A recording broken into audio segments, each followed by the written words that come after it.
ماں کو جب اس حال سے دیکھا اور پوچھا کہ یہ وجہ، اس کا کارن کیا ہے، مسئلہ کیا ہے، کس نے یہ حال تمہارا کیا ہے، تو دیکھتے کیا ہے کہ جب ماں نے کہا کہ نہ تیرے باپ نے مجھے مارا ہے۔ مسلمانوں بڑی توجہ کے ساتھ سننا، علم دین آخر کس چیز کا نام ہے؟ دنیاوی تعلیم حاصل بھی کراؤ، اس کے ساتھ ساتھ ضروری ہے، لازمی ہے کہ علم دین بھی سکھاؤ، اس لیے کہ جب علم دین سیکھا ہوا ہوگا تو اگر ماں باپ کی نافرمانی بھی کرے گا، ماں باپ کے دل کو بھی دکھائے گا، تو ایک نہ ایک دن اللہ اسے توفیق دے گا کہ میں نے اپنے ماں باپ کے ساتھ برا کیا تھا، میں نے اپنے ماں باپ کو ستایا، تو کیوں نہ ان سے معافی طلب بھی کر لی جائے۔ ایک نہ ایک دن وہ ماں کے قدموں میں گرتا ہوا نظر ضرور ہے۔ ڈاکٹر آیا اس سے، جب ماں نے کہا کہ تیرے باپ نے مارا بڑی تیزی کے ساتھ، تو ڈاکٹر غصے میں آنکھیں لال پیلی ہو گئی اور بدتمیزی باپ کے ساتھ کرنے لگا۔ پوچھوں گا اس بوڑھے سے، بڑھاپے میں سٹ آ گیا، اب باپ سن رہا ہے، جس نے دوسرے کی مزدوری کی نا، جس نے بھٹوں پر اینٹیں پاتی اور کئی اینٹیں اپنے کاندھوں پر لادی، آپ اندازہ لگائیں، اکیلا پیٹ تھا اس کا، چاہتا تو کسی طریقے سے بھی اپنے پیٹ کو پال سکتا تھا، لیکن جوان اولاد گھر میں ہے، اس کے تمام عیش و آرام پورا کرنے کے لیے وہ بھٹے پر جاتا ہے، مزدوری کرتا ہوا نظر آتا ہے۔ اس نے بھی ایسا ہی کیا، مزدوری کر کے اپنے بچوں کو پڑھایا، لیکن ڈاکٹر اور انجینئر کا جواب جب اس نے سنا کہ اس بوڑھے سے پوچھیں گے جوانی میں، یعنی کہ بڑھاپے میں سٹیا گیا ہے، اب دیکھتے کیا ہے کہ باپ کو برا بھلا کہنا شروع کر دیا ماں کی حالت کو دیکھ کر۔ اب باپ دیکھ رہا ہے، آنکھوں سے آنسوں کا سیلاب جاری ہے، میں نے ان بیٹوں کو پڑھایا تو اس لیے پڑھایا کہ بڑھاپے میں میں ان کی زبان سے بے عزتی سنوں گا، بڑھاپے میں ان کے ذریعے سے میری بے عزتی ہوگی، لیکن دیکھتے کیا ہے کہ کچھ ہی دیر میں سائیکل کے ذریعے سے وہ عالم دین جس کو ماں نے پڑھایا تھا، سبحان اللہ، مدرسے بھیجا تھا، سبحان اللہ، اور وہ بھی کیوں یہ مشورہ ہوا، ایک دن ماں رو رہی تھی تو باپ نے کہا تم اسی لیے رو رہی ہو نا کہ آج تمہیں احساس ہو رہا ہے کہ تم بھی اپنے بیٹے کو اگر دنیاوی تعلیم حاصل کراتی تو عیش و آرام کے ساتھ وہ اپنی زندگی کو گزارتا،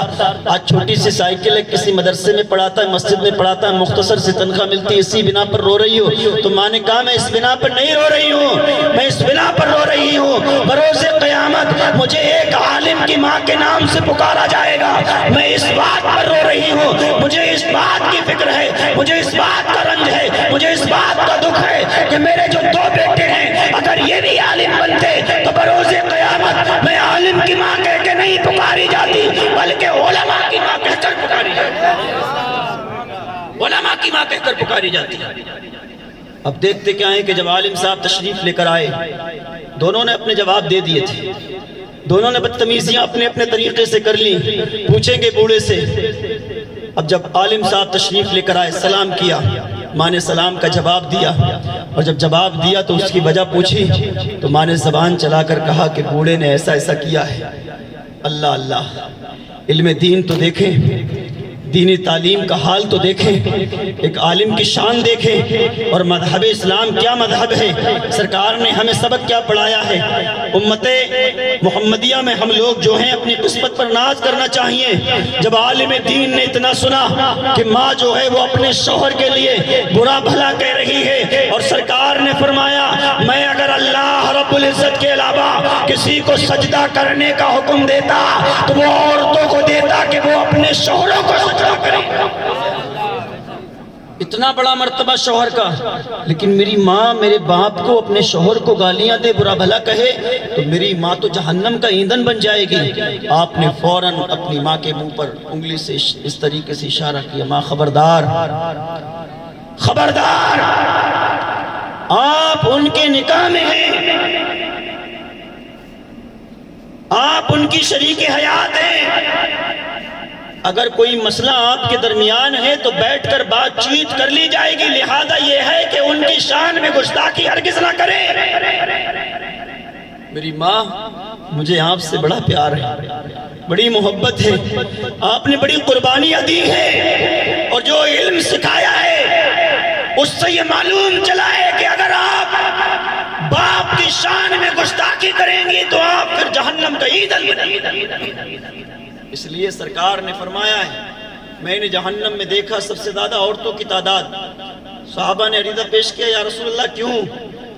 آقا نے ارشاد فرمایا ناشکری کی بنا پر صحابہ نے عریضہ پیش کیا یا رسول اللہ کیا وہ اپنے رب کی ناشکری کریں گی، رب کو نہیں مانیں گی؟ آقا نے ارشاد فرمایا رب کی نہیں بلکہ وہ اپنے شوہروں کی ناشکری کریں گی۔ اگر 10 کام کر کے دیے ایک نہیں دیا تو وہ 10 بھی اس کی نظر میں بیکار ہیں، تو وہ ناشکری ہوئی، اسی ناشکری کی بنا پر وہ جہنم کا ایندھن بنے گی۔ جو عالم صاحب تھے انہوں نے ماں کو سمجھایا میری ماں اگر آپ ایسے بدتمیزی کریں گی اور باپ کی شان میں ایسے گستاخی کریں گی تو قسم خدا کی آپ جہنم کا ایندھن بنیں گی۔ تو میں یہ نہیں چاہتا کہ میری ماں جس سے میں اتنا پیار کرتا ہوں وہ جہنم کا ایندھن بنے، لہذا یہ ہے کہ باپ نے اگر کچھ کہا ہے تو بیٹھ کر بات چیت ہو جائے گی۔ باپ نے جب یہ جواب سنا تو دیکھتے کیا ہے کہ کمرے سے نکل کر عالم دین کو سینے سے لگا لیا اور شریک حیات سے کہا مجھ سے بہت بڑی بھول ہو گئی ہے، میں نے جو دنیاوی تعلیم حاصل کرائی اگر میں ان دونوں بیٹوں کو دینی تعلیم حاصل کراتا تو وہ میری بے عزتی کرتے ہوئے نظر نہیں آتا۔ اسی لیے کسی شاعر نے کہا ہے شوکت شاہی نہ تاج خسروی لے جائے گا،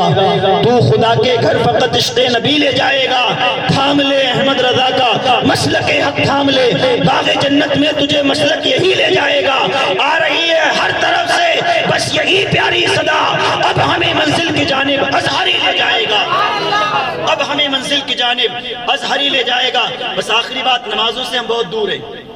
جو انسان نماز پڑھتا ہے آقا ارشاد فرماتے نماز کے صدقہ طفیل سے ایک نہ ایک دن وہ برے کاموں کو چھوڑ دیتا ہے۔ ایک صحابی تھے جو سرکار کے پیچھے 5 وقت کی جماعت پڑھتے تھے لیکن برے کاموں کو نہیں چھوڑتے تھے، جو چوری کیا کرتے تھے اس کو نہیں چھوڑتے تھے۔ سرکار کی بارگاہ میں شکایت کی یا رسول اللہ وہ برے کاموں کو نہیں چھوڑتے۔ سرکار مسکرائے اور مسکرا کر فرمایا ایک نہ ایک دن نماز کے صدقہ طفیل سے انشاءاللہ وہ برے کاموں کو چھوڑ دیں گے۔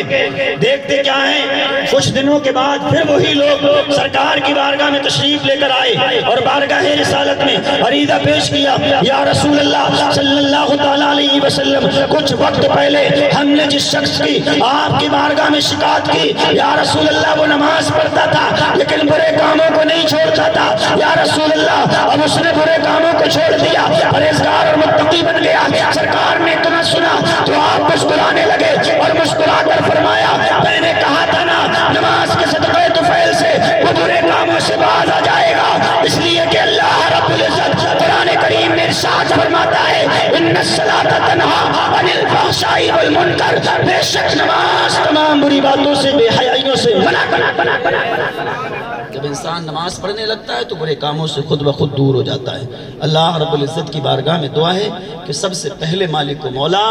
ہمیں اپنے ماں باپ کا فرما بردار بنائے، اپنے ماں باپ کا فرما بردار بنائے، اور اس کے بعد اللہ ہمیں توفیق دے کہ ہم نمازوں کی پابندی کریں۔ اور ایک چیز اور جو بڑی تیزی کے ساتھ لوگ سلسلوں میں تقسیم کر رہے ہیں، سلسلوں میں تقسیم ہونے کی ضرورت نہیں ہے۔ آپ کسی بھی سلسلے سے مرید ہیں، آپ اپنے پیر کی تعریف دن رات کریں، کیا مسئلہ بنتا ہے؟ لیکن ایک ہی بات میں سمجھ لیجئے گا، اپنے کو چھوڑو مت اور دوسرے کو چھیڑو مت۔ جو جہاں ہے ترازو لے کر مت گھومو کہ کون چھوٹا ہے کون بڑا ہے،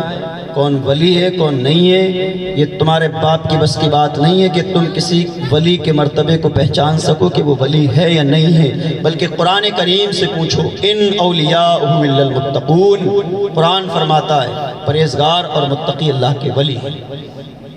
پرہیزگار متقی اللہ کے ولی ہیں۔ جو شریعت مصطفیٰ پر چلتا ہے، صحابہ کے بتائے ہوئے راستے پر چلتا ہے اور شریعت کا پابند ہے، قرآن کریم کے بتائے ہوئے راستے پر چلتا ہے تو الحمدللہ وہ اللہ کا ولی ہے۔ سمجھ رہے ہیں؟ چاہے وہ کسی بھی سلسلے سے ہو، ضروری یہ نہیں ہے، بس یہ سمجھ لیجئے گا کہ وہ سرکار صلی اللہ تعالیٰ علیہ وسلم کے بتائے ہوئے راستے پر چلتا ہو۔ یہ نہیں کہ صاحب سرکار کی سنت کے خلاف یا شریعت کے خلاف رومال یا چھڑی سے پیرا مریدی نہیں چلتی ہے، رومال یا چھڑی سے پیرا مریدی نہیں ہے، بلکہ نماز یہ بھی دیکھیے گا کہ جو تمہارا پیر ہے وہ نماز پڑھتا ہے یا نہیں پڑھتا ہے۔ اگر نہیں پڑھتا ہے تو پھر اس سے بیعت ہونے کی ضرورت نہیں ہے۔ کسی عالم دین سے ہو جانا، اپنے ماں باپ سے محبت کر لینا، دنیا میں بھی انشاءاللہ کامیاب ہو اور آخرت میں بھی کامیاب ہو۔ اللہ رب العزت کی بارگاہ میں دعا ہے، بولنے میں سہبن یا قصدن لفظاً خطاً اتبن احتراماً مانن جو بھی غلطیاں آئیں اللہ اس کو معاف فرمائے، اور ہم سبوں کو نماز پنجگانہ و جماعت پڑھنے کی توفیق عطا فرمائے۔ ایک مرتبہ کلمہ طیبہ پڑھ لیجئے گا، لا الہ الا اللہ محمد رسول اللہ صلی اللہ علیہ وسلم۔